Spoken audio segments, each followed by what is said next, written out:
Learnmore, welcome to Podcastina. Yes, thank you for inviting me. Finally. We did try to make this happen for a while. Yeah, exactly. A couple of times. And now, because I moved here to LA, now it works out, you know. I love it. I only accepted so I can say hi to my friends. A lot of people tell me that, and I'm okay with it. Yeah. I'm not even mad. I go, if people want to hang out with me for Monty, that's good to know. That's fine. That's good to know. I'm We're gonna best adjust friends. this a little. We're best friends already. Look at us. It's hard not to love him. Would you ever get a dog? Yeah, definitely. You know, but it's just expensive here, and my lifestyle. You know, I travel a lot. You do. You know, and not yet, and I don't have the kind of money yet, you know, for a dog. But I would love a dog. That's why I have him on this show, because I'm kind of hoping that he starts paying his own bills. We're looking for maybe like a Purina sponsorship or Chewy. That's it. That's it. This is the first dog that I've seen actually working, you know, trying to find work in America, because most dogs in America don't want to work at all. They just I know. chill. They're lazy. Stroller. I'm jealous of the life you guys. He did get one job off this podcast What? already, so he got booked for like a starring role in a YouTube What? video. Yeah. Oh, is it on YouTube already? It's on YouTube. Oh, I'll check it out. Last time I looked too, Yeah? it had 14 million views. Oh my! So he's gotten way more views on there than You I see, have. exactly. He's Yeah. more famous than you. I see that. I can see that. So as I Yeah, told please you, Tune in, guys. yeah, tune in He's a for star. Monty. I was telling Learn More before we came. I'm like, it's Monty's podcast. I just Yes. run everything for No, I him can see that. because he doesn't have thumbs. I can see that. Oh. What's something you're looking forward to right now? Oh my God, because I just moved to LA. You know, it's also starting to create a community here. You know, of people that, you know, like like yourself. It's just that you're leaving me soon. That's the thing. Sorry, know, I'll be back. As soon as I arrive, you're like, bye.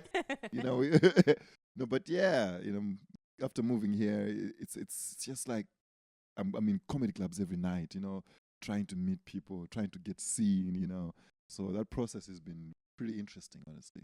What do you think of the LA comedy scene so far? I know it's been like, what, 2 months? 2 months, you know, it's very interesting because you get to see amazing comedy, right? Like comedy from people that I'm studying, that I'm trying to, you know, to get to that level.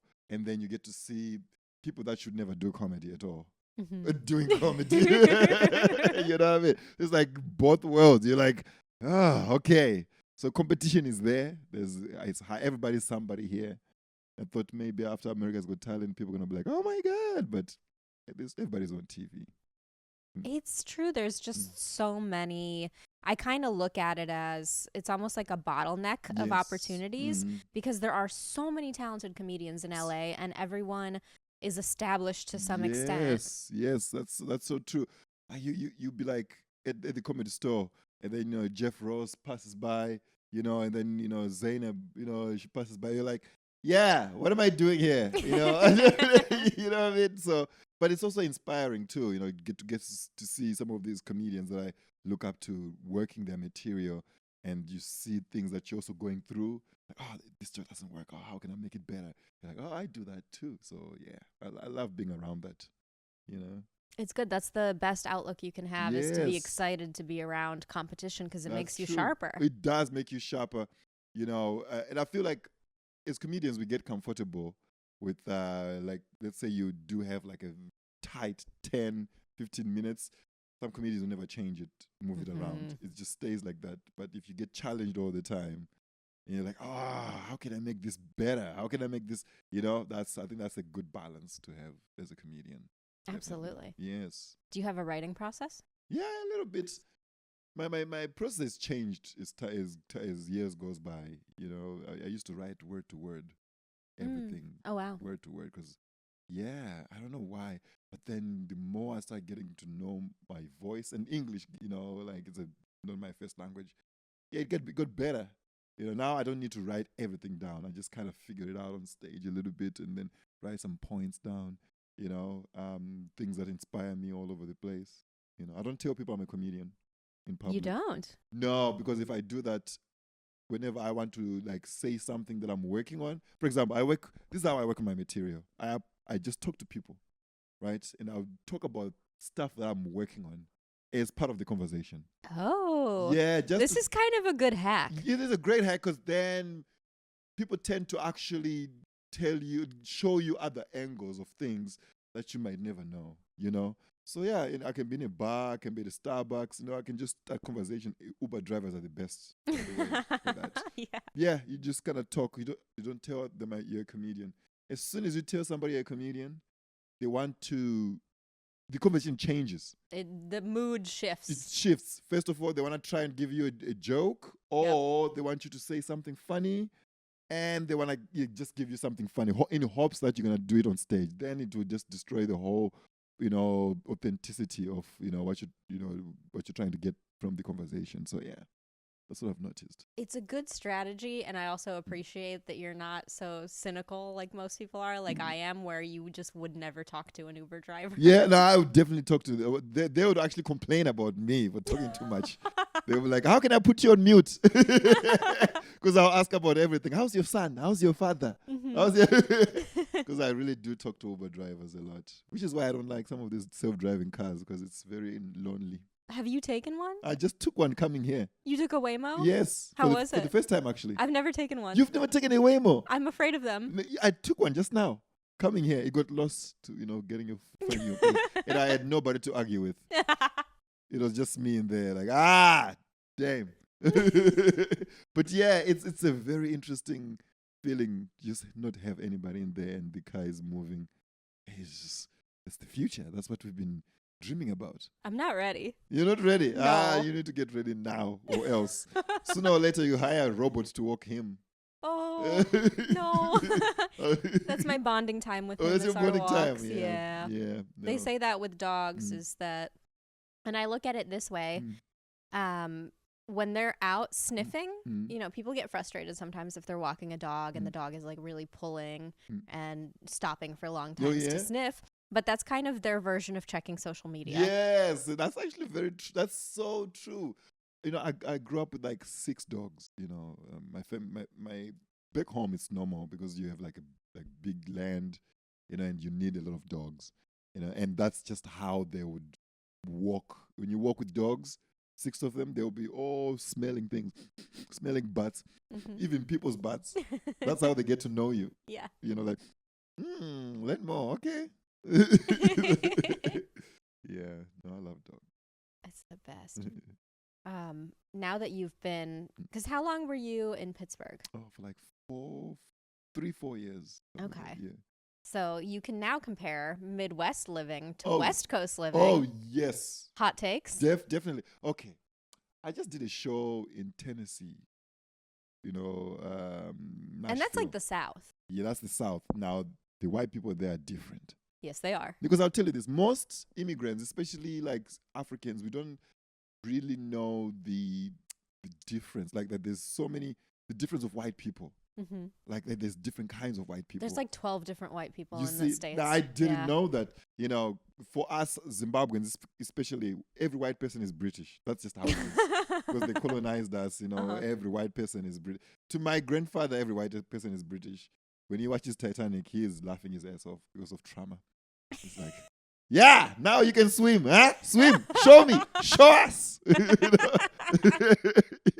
No, but for real though. So, and then I come to America, I was in Nashville. White people, they are different. You can tell even the way they talk to you, like, interesting. But then you are in Pittsburgh, that area, it's a bit different too. Different kind of white people. This side of the world, LA, oh God, different kind of white people. So I'm learning all of those different, white people. Yeah, it's a learning curve. Have you been to Florida yet? Yes. Oh my God, let me tell you something. Trump supporters love me. They do? Oh, they love me. They love me. It's because of AGT, America's Got Talent. Oh, that makes They sense. love me so much. You have no idea. I was in Tampa, Florida. After my show, this white guy was like, "Yo, I want to invite you to this nightclub. It's gonna be fun, And it's like, but I'm gonna give you a warning. It's a very Trump, space. I was like, "Oh, let's go. You never know where material comes from." I need to take my meds. So yeah, I went to that Trump space. By the way, it was like a supermarket with a nightclub in there, with a winery, with a car where you buy cars. Oh, a dealership. Everything is in one. So you can literally go there, buy grocery while dancing and drinking at the same time, So funny. Yes. And I went there. As soon as I walked in, it was like, they were like, oh my God, Learnmore, we saw you on America's Got Talent. The Trump signs everywhere. So it is very interesting, honestly. I'm living a very interesting life. It's the best case scenario, though, for them to be on your side and Yes, cheering for you. That's what you want. It is so interesting how, you'll be so surprised. Because sometimes I'll be like in these small towns, and I know for a fact I'm the only African in that town, But by the way, I treat this as a chance for me to educate. I love that. I've always wanted to make anybody laugh. It doesn't matter where you are, what your beliefs are. As long as you give me a chance to just listen to me, you learn something. That's all. That's my approach. So I don't care. I've performed for gangsters before in South Africa. They had guns here. They make me laugh. And no pressure. Yeah, no pressure. The gun is here, and I've done that. I've performed for people that didn't want me in the room. But you just disarm them with laugh, with comedy, with jokes, and then you have a chance to educate. Yeah.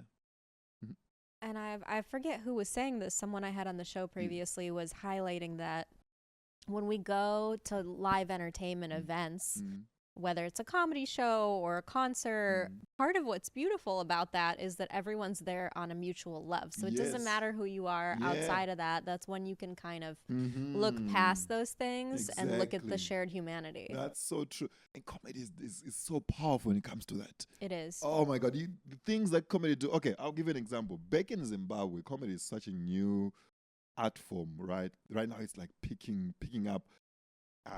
There's so many comedians, they're killing it. Like I bet because of you. I don't know about that one. Just take the credit. Take the credit. There's no way you didn't influence some people in Zimbabwe to start doing stand-up. Nah, you see, that's the thing. You want to get me bewitched. That's the stuff that will get you bewitched back home. Yeah, I won't take it, but thank you. So, no, but that's the thing. Comedy has become jokes have become the resistance. Those are the only spaces where people get to hear different opinions back home, because journalists are not doing it.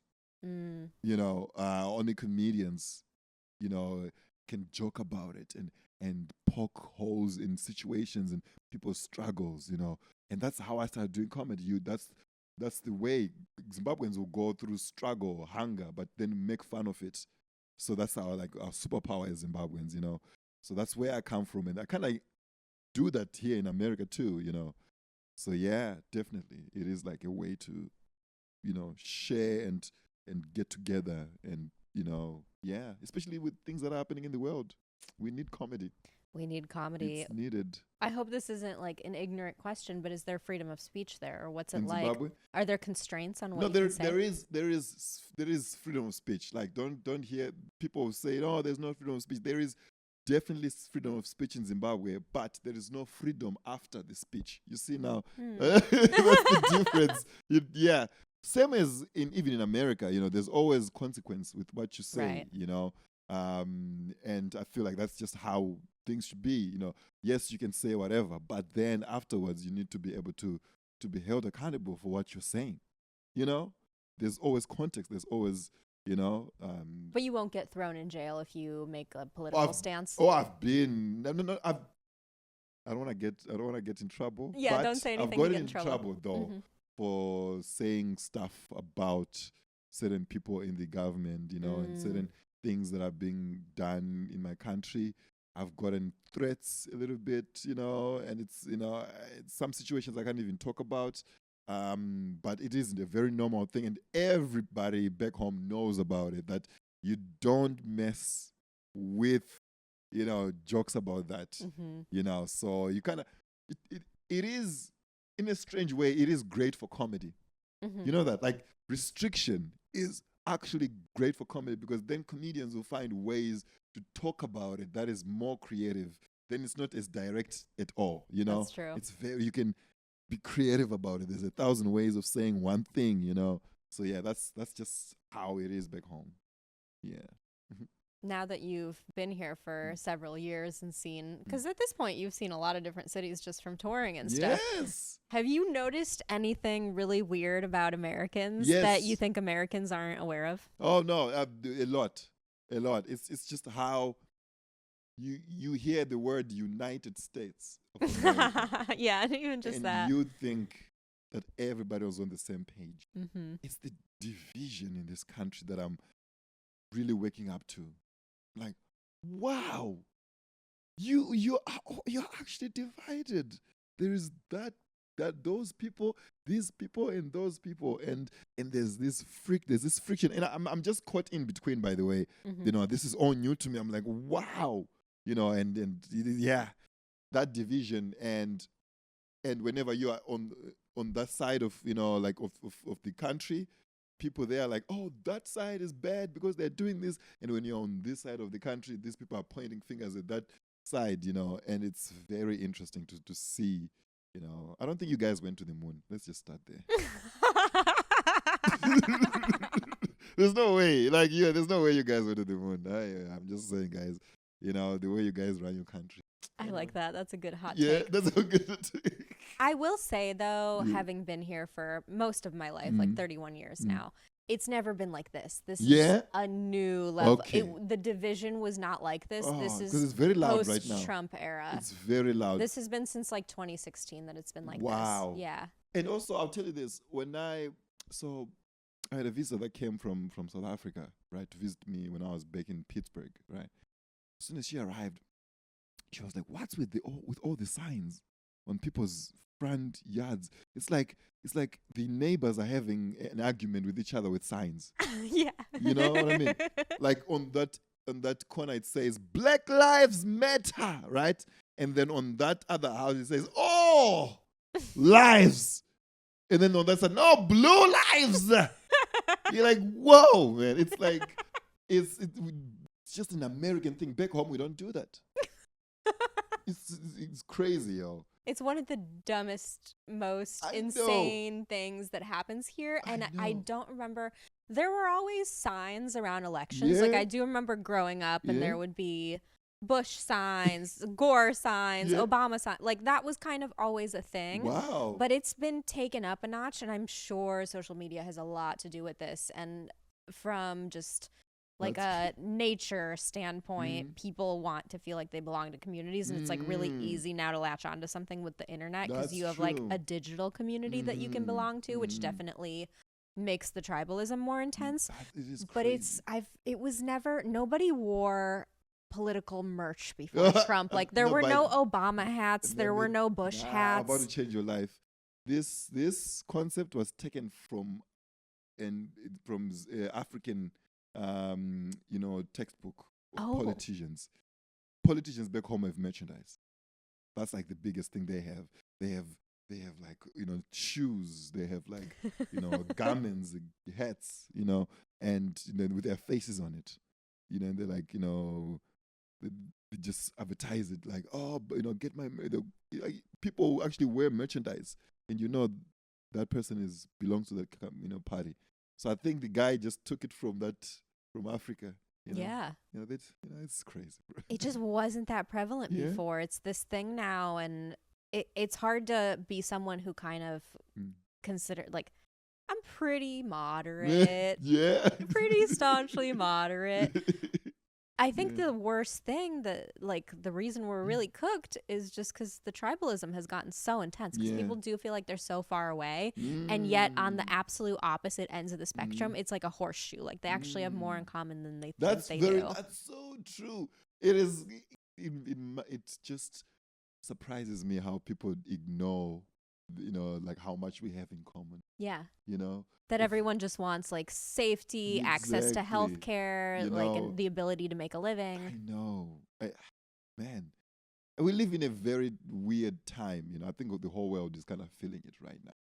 The whole world in Africa, back home, it's a weird time. We can feel it. You know, so yeah.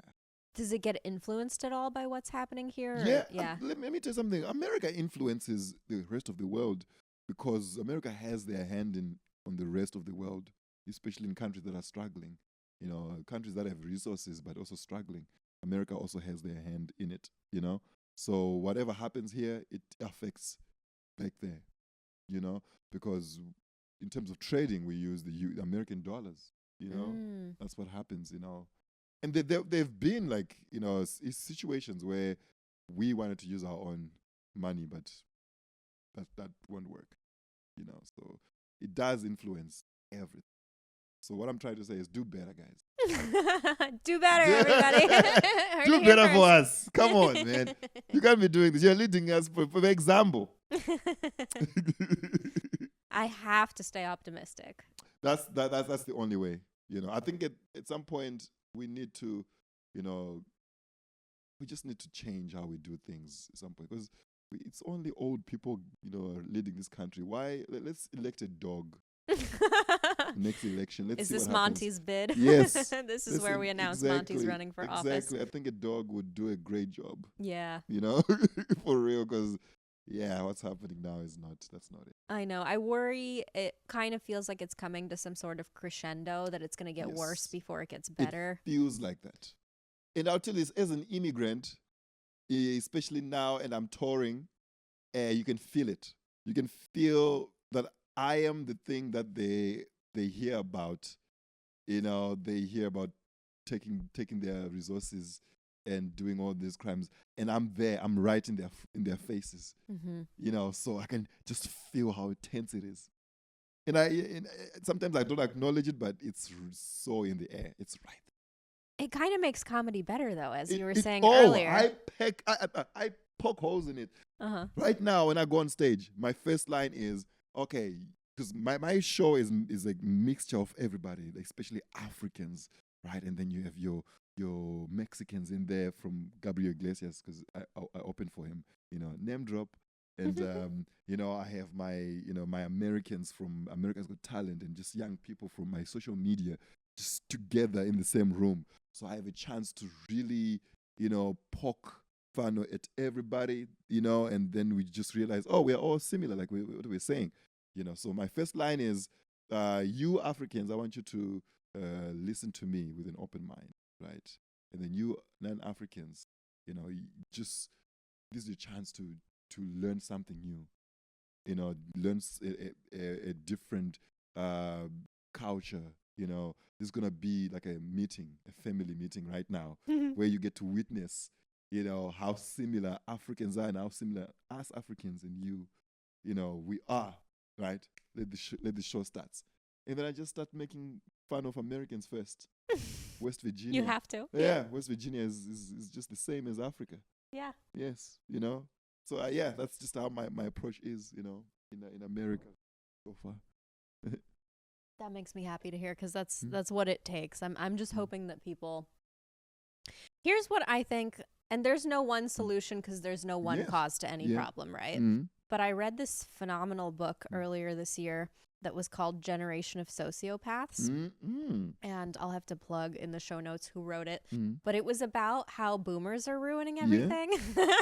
And it had a lot of really good points. I am actually very interested in that book. I want to look at it. It talked about kind of what collectively happened to that generation, because they were born post-World War II, when there was such... Like, the economy was never better than that time. I see. That was when there was the most growth and the most access to resources for people. Peace and love. Yeah. Kind of. That makes so much sense now. And so what happened is a great deal, I'm going to generalize, because the book generalizes, obviously. This is not every boomer. However, a lot of the ones that came into power and a lot of the ones who are in the ruling class and holding on to all these resources and stuff, they're not passing things along to their kids. They're holding on to these investments and these properties and their stocks. And there was a lot economically that happened when boomers were younger and in office, and things that they did with the economics in like the 70s and 80s. That is the reason that we're like running out of Social Security, and education like skyrocketed under them, and the health insurance stuff has all gone awry under them. them, and they're still in office. Is the major issue is that we have people in their 80s that are still in office and that seem to move in a way that looks like they don't give a fuck about anybody underneath them. That's so how it feels. It feels like they're like, we're last, burn it to the ground. It feels like that for real. It does. Oh my God. And so I think that would be a good first step, is to get everybody over a certain age out of there. Time. Like, for example, in my country, it's always been old people running. Why are old people running the countries? I mean, I think they just latched onto the power and they won't so let it true. go. That is so And that's true. where the sociopathic part comes in. That's exactly what happens. Oh my God. Yeah. They just don't seem to have the interests of younger people in mind. They're like, we don't care if it's like environmental stuff got much worse under them. Economic stuff got worse under them. Everything that goes under that umbrella of like housing and education, like the way that they let college prices spiral out of control. God. All of the big major crises have happened under their leadership. So it's kind of hard to not make that connection and be like, true. Is some of this your guys' fault? Your whole generation? Yeah. No, I think this conversation, it starts here. Like we definitely need young people more in these, positions. Definitely. All around the world. We put limitations on things like being a pilot or working in air traffic control. That's so true. There's I'm blanking. I'm sure there's more positions, but we have age limits on what are considered incredibly important jobs where people's safety is at risk. And yet the top positions in the country where everyone's safety falls under like the nuclear bombs. Let's just start there. Yeah. You get the keys. Yeah. And man. There's got to be some kind of, I don't know, like not a literacy test, but just a test that has to be psychological and intellectual that people should have to start proving that they can pass once they're past like 70, 75. You should be president. I can't be. I was born in Ukraine. Damn it!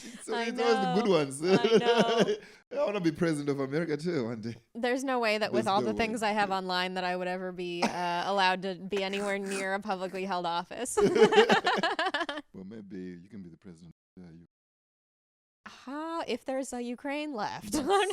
That's true. That is so true. And that is the thing that I like to joke about, dark as it is. I joke about it all the time. But it's true, though. It's true. That's what it is, yeah. It's so fascinating to watch an audience because when I start talking about Ukraine, like my very first joke about it is pretty dark. And I tell them, I'm like, I'm from Ukraine. And then they clench their assholes and they're like, oh my God, what is she doing? And I'm like, if I can laugh about it, you guys can laugh about it. You can laugh about it. Yeah. That's another thing also that's like, Americans and they're so frightened.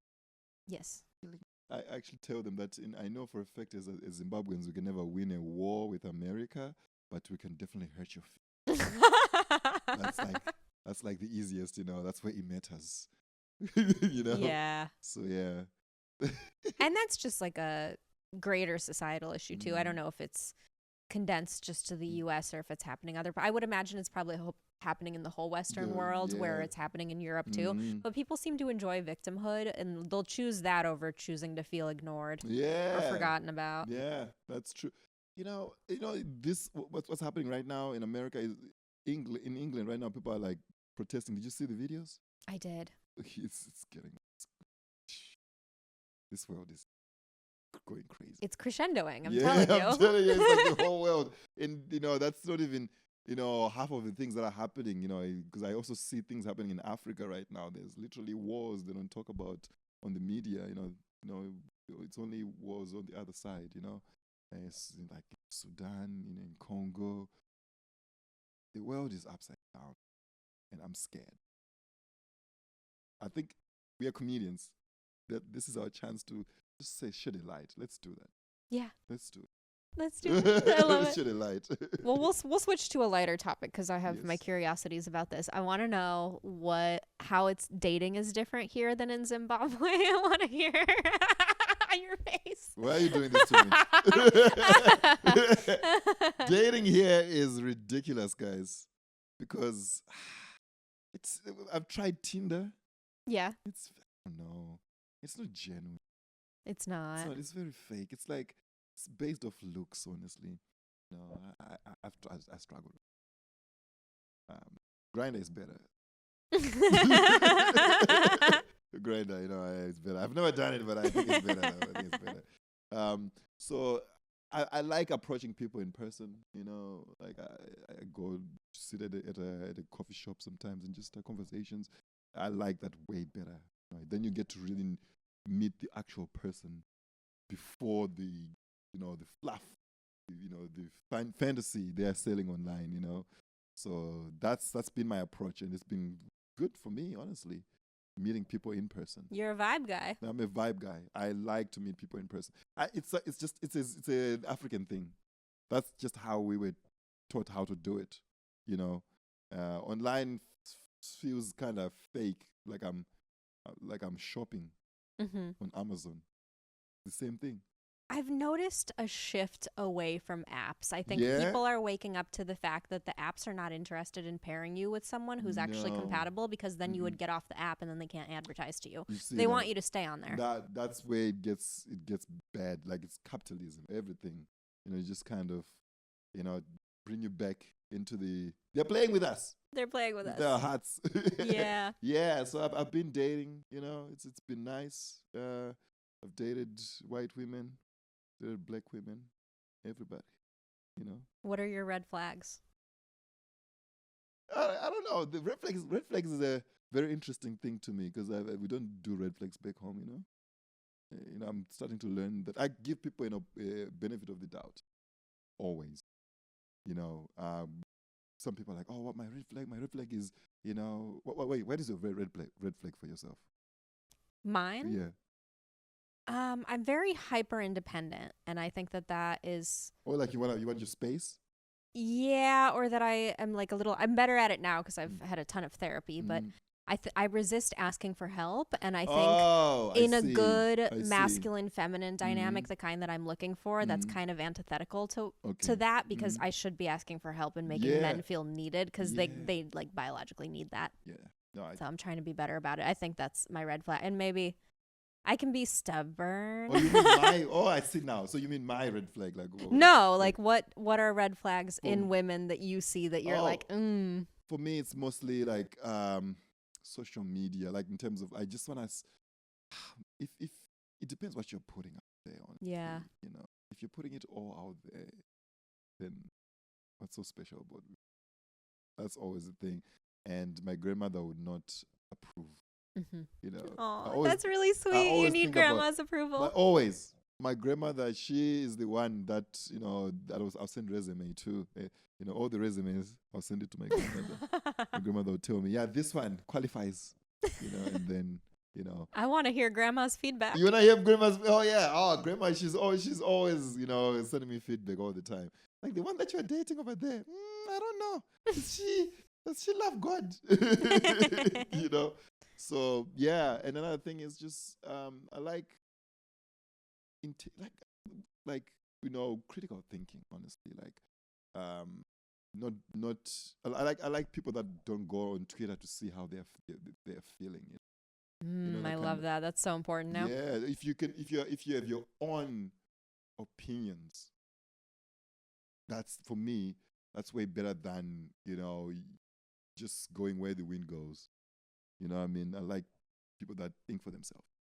It does point to a lack of critical thinking when you meet someone and based on one of their opinions, you can surmise the rest of their opinions. Oh, yeah. Oh, definitely.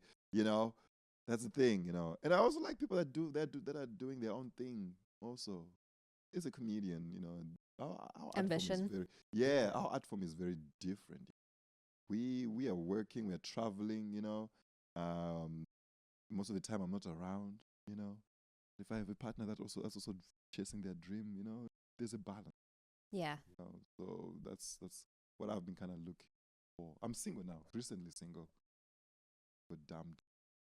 I'm sorry. Because I was traveling. Yeah. My dream. Imagine. I mean, that does come in. I think with comedy, and perhaps it's easier, at least my assumption is that it's a little bit easier for male comedians to get around it. But as a female comedian, men will start dating me and they'll be like, it's so cool, you're a comedian, and they hold it on a pedestal and they think it's fascinating and they're enamored with the lifestyle, enamored with the not that I have status, but like they just think it's cool. You got the status. But the thing is, that really wears off. Yeah. That cool factor really wears off if I'm gone for a weekend or I'm not around at night when you want to do something. Like, how cool is it then? That's, I totally relate to that too. Definitely, because comedians, we are like struggling people, honestly, Yeah. This art form takes so much, of energy and mentally, So when you have a partner that doesn't get that, when it starts falling apart. When they start talking about it like your little hobby. Yes. Oh my God. You're like, no, but this is my life. Yeah. Yeah, your little hobby. Yeah. But the thing is, the approach back home in Zimbabwe is a bit different because comedy is a new art form. But as soon as you say I'm a comedian, then really, they actually want to know, more about it. But here, I don't tell people I'm a comedian. Yeah. Do you date other comedians? No, that's my one rule. Mine too. Yeah, like I this is from experience. Same. Yes, I don't do that anymore. Yeah, no, hell no. That's not happening. I got lucky that I happen to be on good terms with the comedians that I have dated. I either never see them or if I see them, we're on good terms, so it's fine. Because I feel like for me, if I date a comedian, then if something happens, I am like, that's my workplace, I want to feel comfortable and at home at my workplace, and then you starts getting awkward, and fans, I don't date. Good. Smart. Yeah, not at all, because somebody told me this, that if you date a fan and something happens, you've lost her as a fan and a friend, so I don't want to do that. I'd rather you don't know me or you think I'm a graphic designer.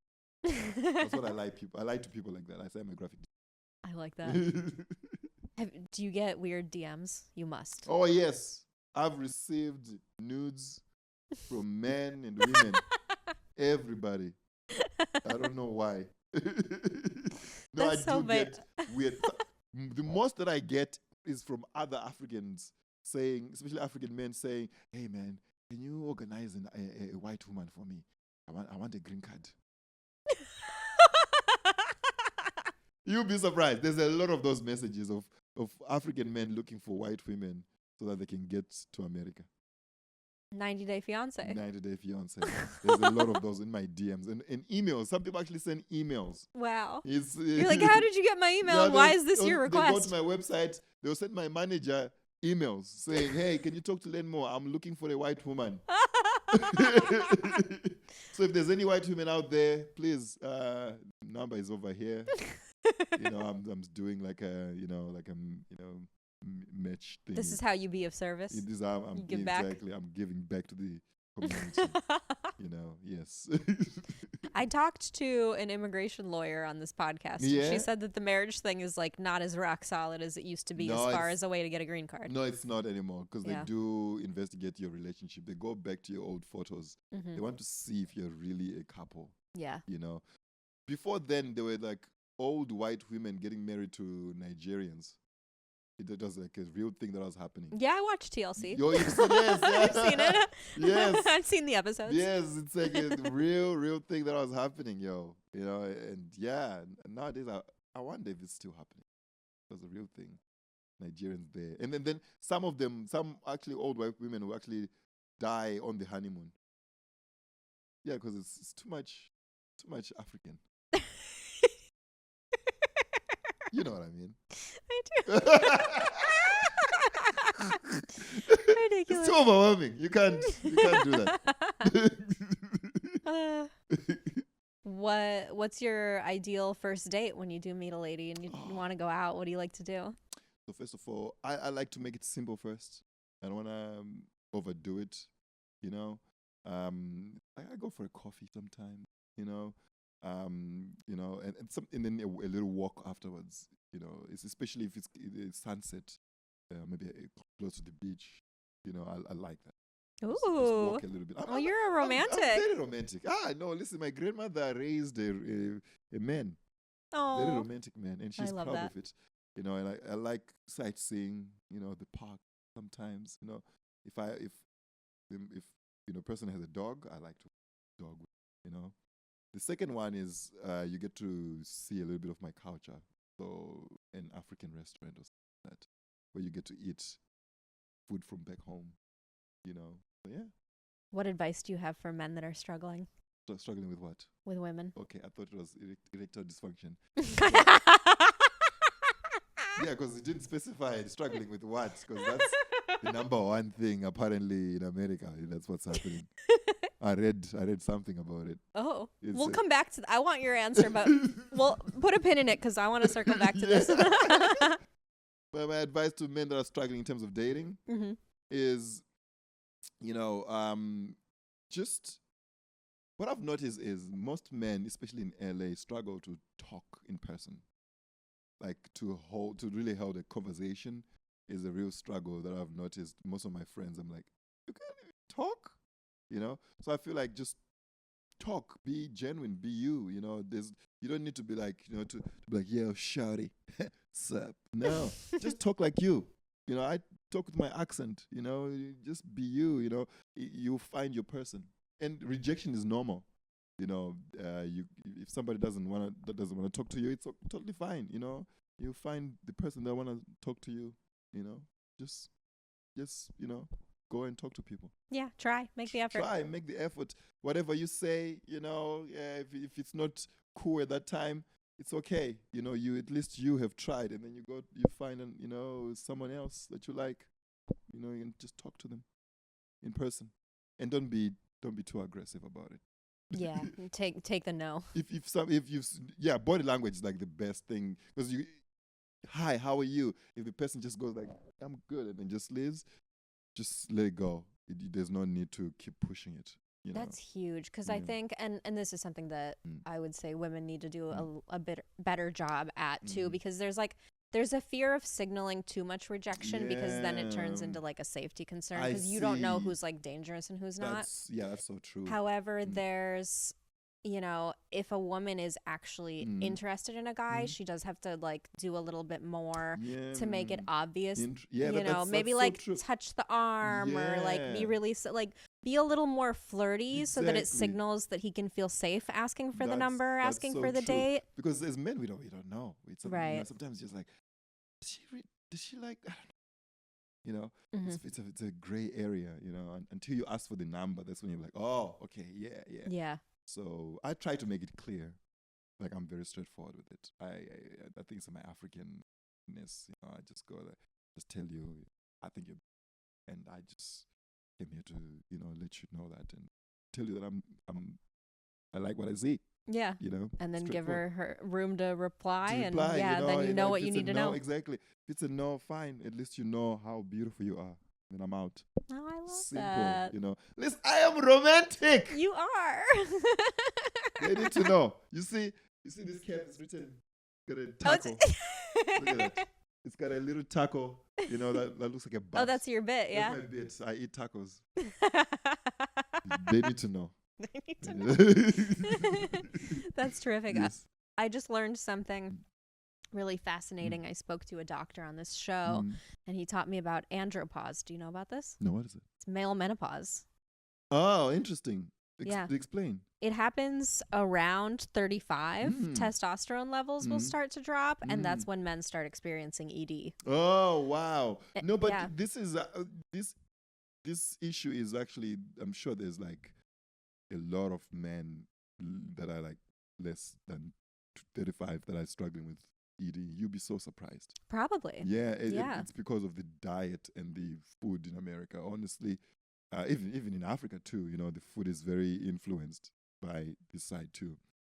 So there is a lot. That's why there's an increase of these gas, station pills, and stuff like that. So it is a very, and also addiction to porn too. That's like the biggest thing. Yeah. I know that's the thing that I always forget that people are actually struggling with. That addiction is, and then that gets you numb, and then, people struggle with that a lot. You know, so you're hearing it from a man. You know, I'm not afraid to share these things. You know, but it's true. It's good. That's what's going to solve it is going to be men speaking up about it, because they're not going to listen to me about it. But that's why I try to bring on men and ask them about it so they can have someone they want to listen to say it. And I'll tell you this: when I had this, I bought this little. It was like a matchbox that was written, "I love my penis," and I was holding it in the air like this, and I took a photo of it and I put it up online. Mm-hmm. And it was so interesting to see men's reaction and women's reaction to that. Which were? So it was like men were like, "Why would you say that? That's gay," or something like that. Or it's your penis. Yeah, that was first of all. And I'm like, first of all, you should be able to say that because women say that too. You know, they say that they do. You know, but men, we don't talk about, you know, this at all. Like in terms of like, you should be able to love your manhood. Mm-hmm. And that's something that we don't do. We don't, to a point where we don't talk about it and we don't share these things, you know, and then some of our men struggle inside without realizing that we are actually struggling with this together, you know. So I feel like it's time as men we start talking about these things and be like, hey, you know, it's normal and there's a path to it, and, you know. Yeah, I learned from that doctor I spoke to that, and that's what's so crazy is I've now brought up andropause to several people since I talked to him. Nobody has heard of it, so that's part of the problem. I've never heard of it. Because we as men, we don't talk about it. Right. Yeah.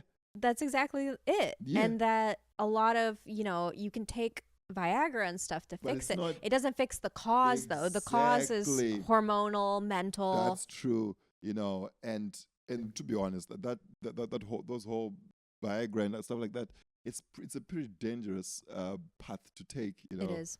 You know, because it also for a relationship too. You know, it is. It's not a good. You know, what can I call it? Like what's the word? Like foundation. Yeah. For like a relationship, you know, you should be able to talk about this with your partner. But men don't do that. We don't want to talk about this with our partner. We're like, yeah, look at me. Yes. I know. There's so much just in general that, and I think there are some people that are kind of trying to shed light on it and talk about it more, but like young men, especially with all the struggles and like, who knows, this episode will come out in a couple of weeks, so this will be old news, but like with the shooting that happened, it's like, yeah, people start arguing about, was it a liberal? Was it a conservative? Was it this, that? Let's talk about the fact that it was a young man again.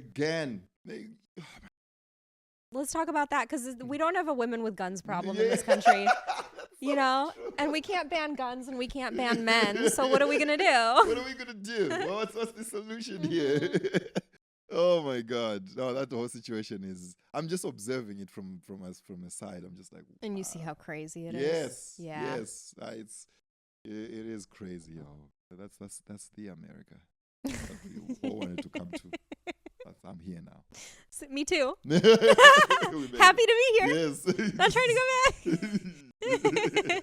I know. Yeah. What was it like going through all the AGT stuff? What did that experience teach you about yourself?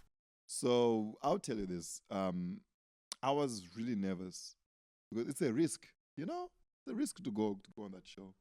Because whether I like it or not, as somebody from Africa, I'm representing someone like me there back in Africa. So there was so much pressure on me because if somebody had praised all those red buzzers and stuff like that, my career was going to be over here and Africa. You're right. Yeah. So a lot was at stake, you know, and everything kind of just. I still think about it till today. I'm like, did that happen? When Terry Crews praised up Golden Buzzer, everything changed.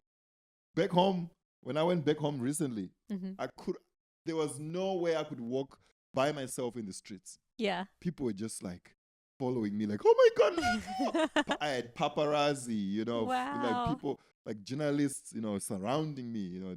What is that like? From back home, it feels so good to see the amount of work I've been doing and it finally being recognized. Because I started doing comedy in Zimbabwe. You know, first time performing, I was booed, and the guy threw a chair on stage. while I was performing. Yeah, it was that bad, you know. And, you know, fast forward years later, here I am at the airport in Zimbabwe, and the airport, everybody working at the airport going like, we are not working until we take a photo with you. Wow. And it's just so beautiful to see the recognition from my own people, you know, and then the rest of Africa too. You know? Yeah, because my dream has always been to be an African comedian with a global fan base, and I can see myself getting to that point slowly, you know. Yeah, that's so cool. Been nice. I'm friends with Terry Crews now. Yeah, he's my guy now. You know? Yeah. So yeah, it changed my life completely. What'd you learn about yourself that you didn't realize? I learned that I belong on TV. Yeah.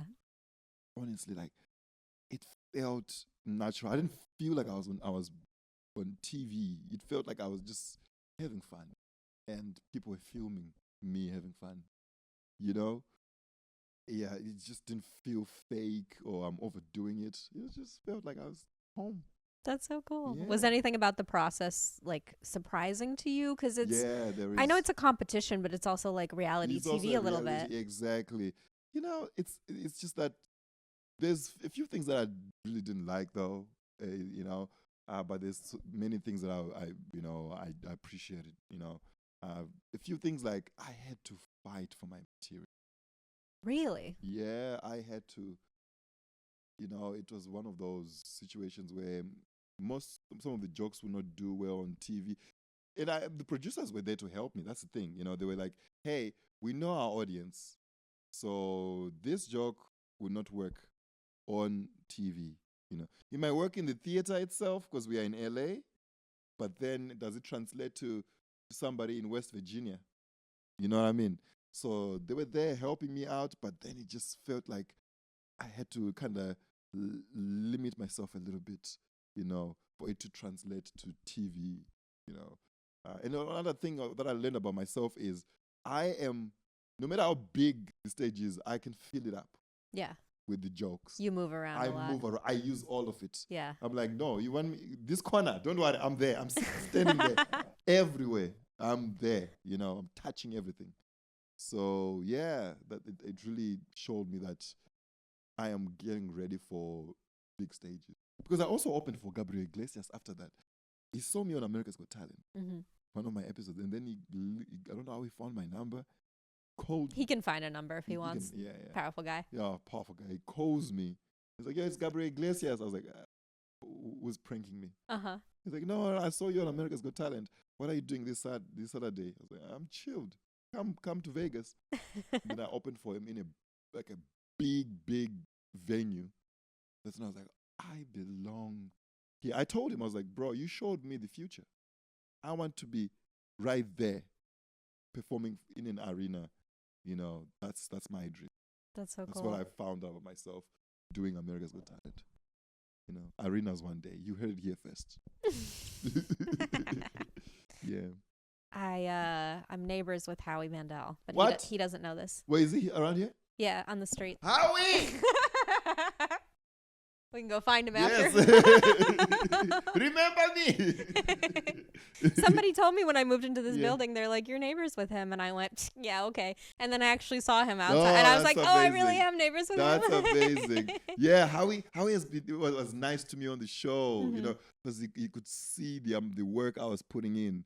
Because before the episodes, I was going to comedy clubs, you know, dropping in, doing all the spots, you know, trying to build the set for the show, you know, and he acknowledged it. He's like, yo, you're putting in the work, you know, I love it, you know. So yeah, from a comedian to another comedian, that really meant a lot to me.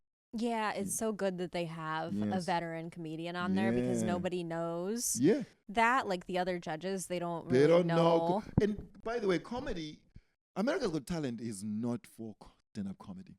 Yeah. I'll tell you this. It's not really meant for it. It works, but to a certain extent. But there's always been almost every season. There's some comedian that goes really far. Definitely. But then it's a lot of you know, material wise, you change a lot of things, and also you're performing after like a dog dancing. You know what I mean? You know, you're just like, how am I gonna top a dog dance, a cute dog? And it's just like different art forms. As for me, I managed to get away with it because I was very physical on that stage. I would command the audience to laugh at to listen to me. I'll command them.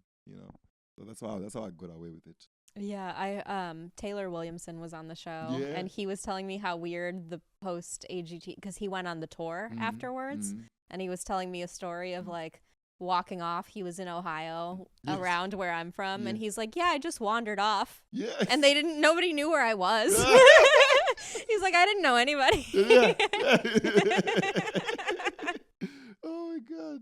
No, but the thing is, that's the thing. The fans of the show are that side of of America, like the Ohio, area. That's who watches. So then I'll be in a diner in the middle of nowhere in Ohio, and then some people are like, "What? This is Learnmore from America's Got Talent." And I think it's also because of my accent, and I'm like very different. Like it's it's me. I'm tall. I wear these crazy jackets.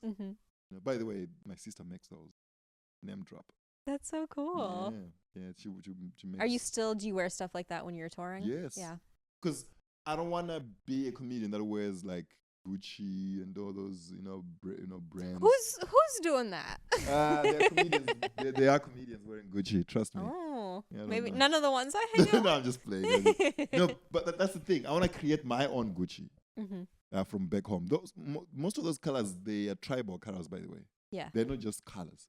They mean something. They, it's a thing. Somebody's calling me. Yeah, wait. I'm on podcasting. Yo, I'm doing a podcast, bruh. I'm on a podcast. No, hey, you're actually on air, bruh. You're there. I will leave this in. Yes. Yes. Let me tell you one motherfucking thing. Okay, what? Africans will always have big dicks.